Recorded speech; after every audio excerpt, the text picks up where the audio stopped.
Sir अभी अभी आपने बोला कि डॉक्टर वॉल्टर स्प्रिंग का जो खगोलीय कंक्लूजन था, इस पे आपको आपत्ति है, तो आपकी क्या राय है इसमें? मतलब आपका क्या तथ्य है?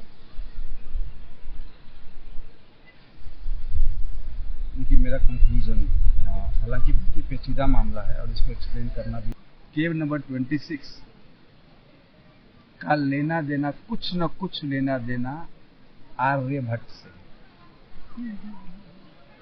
बहुत इंटरेस्टिंग है, बहुत ही अलग एस्पेक्ट भी है। अब कुछ तारीखों की बात करते हैं। आर्यभट्ट का आर्यभट्टियम तो सूर्य सिद्धांत, यह लिखा गया था लगभग 478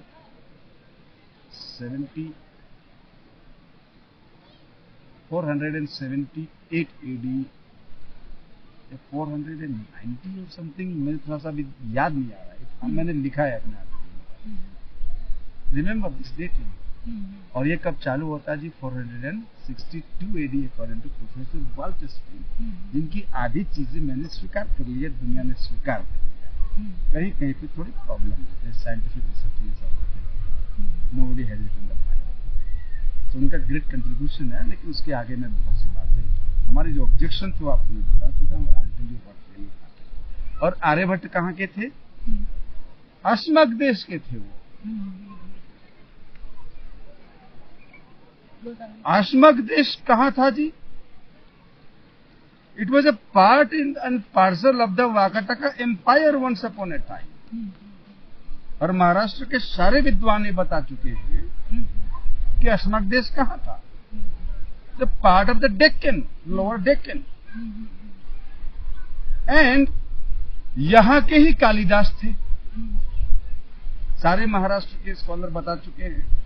लेकिन अब बिहार के स्कॉलर से पूछिए, नॉर्थ इंडिया के स्कॉलर से पूछिए, वो कहते कि जो कालिदास तो हमारे यहाँ से थे, सारी ज्योग्राफी और ये वो सारा हमारा यहाँ का वर्णन किया है।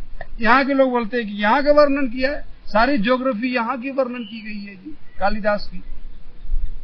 और वहां के लोग बोलते हैं कालिदास ने सर हमारा वर्णन किया है। ये झगड़ा चल रहा है फिलहाल कालिदास की मैटर पे। और मैं कहता हूँ कि ये बात जग जाहिर है कि वो आर्यभट्ट जो है वो यहाँ के थे। At the same time Bihar में तारेगना और खगोल नाम का जगह है जहाँ पे उनकी प्राचीन प्रयोगशाला थी। तारेगना और खगोल, जहाँ पे अभी भी नासा और पूरे वर्ल्ड के साइंटिस्ट आ जाते हैं किसी दिन सूर्य ग्रहण के दिन, सारे पूरे वर्ल्ड के एस्ट्रोनॉमर्स आ जाते हैं वहाँ पे अभी भी। और आपको मालूम है कि उदयगिरी भी यहाँ से नजदीक है जी, कर्क रेखा पे उपस्थित था। तो कहने का मतलब ये है कि और हमारा ये जो मोंक बुद्धभद्र, वो कहाँ के थे? उन्होंने अपने अभिलेख में अस्मक राजा के सम्मान में उन्होंने ये कीर्ति बनाई और कहते हैं कि कई जन्मों से मेरी उनसे मित्रता है, अस्मक राजा से। तो आप समझ सकते हैं कि इसके जो दानकर्ता थे उसका अस्मक से क्या कनेक्शन, और उसी अस्मक देश से जहां के हमारे आर्यभट्ट थे। डेट में थोड़ा बहुत ये आ रहा है कि 462 ईस्वी के आसपास इसके आरंभ होता है उनके प्रोफेसर स्प्रिंग के हिसाब से, ठीक है। और आर्यभट्टियम लिखा गया है 478 या 90 के हिसाब से, थोड़ा ध्यान नहीं आ रहा, यानी 20 साल के बाद में। यानी ये हो नहीं सकता। और ये भी कहा जाता है कि आर्यभट्ट ने 19 साल की ही उम्र में आर्यभट्टियम लिखा था। यानी जब ये बनना चालू हुआ तो आर्यभट्ट या तो बालक थे या शायद पैदा लिए थे, जन्म लिए थे उस समय। ये हो ही नहीं सकता कि आर्यभट्ट का इससे कोई भी प्रत्यक्ष संबंध रहा हो।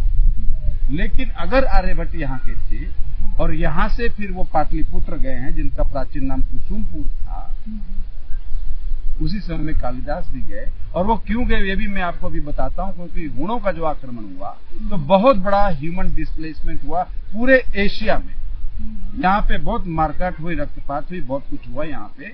उसी चक्कर में लोग यहाँ से भागे थे सब जगह पे। मेरी थ्योरी है कि यहाँ से लोग भागे हैं। 477 में मास माइग्रेशन हुआ। मेरी एक पुस्तकों में मैंने लिखा लोग यहाँ से भाग के गए हैं, तो कालिदास भी यहाँ से भाग करके गए, और ये जो आर्यभट्ट है भी, ये भी भाग करके जाते हैं जी, और वहां पे पाटलिपुत्र में उस नाम पे शरण देते हैं, क्योंकि गुप्त लोग बचे थे, बाकी सब मार कर दिए थे। ऐसी मेरी एक थ्योरी है। 477 में ये हुआ।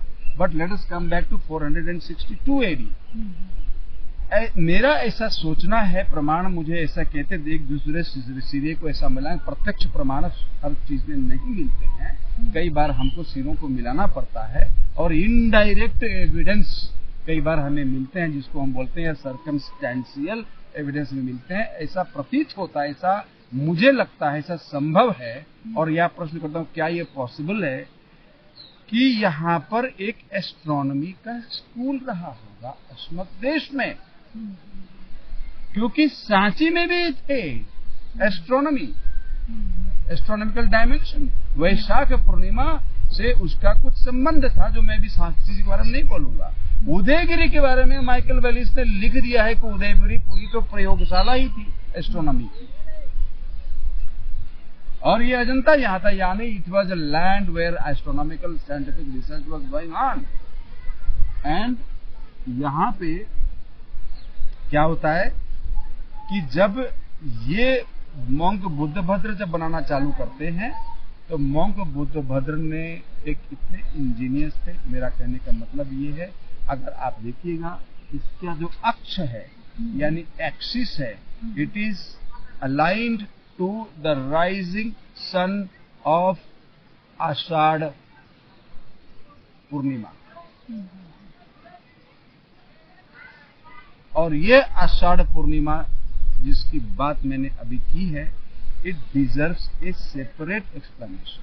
इसके बारे में थोड़ा सा मैं आपको ये आषाढ़ पूर्णिमा का क्या मामला है मैं आपको बताऊं।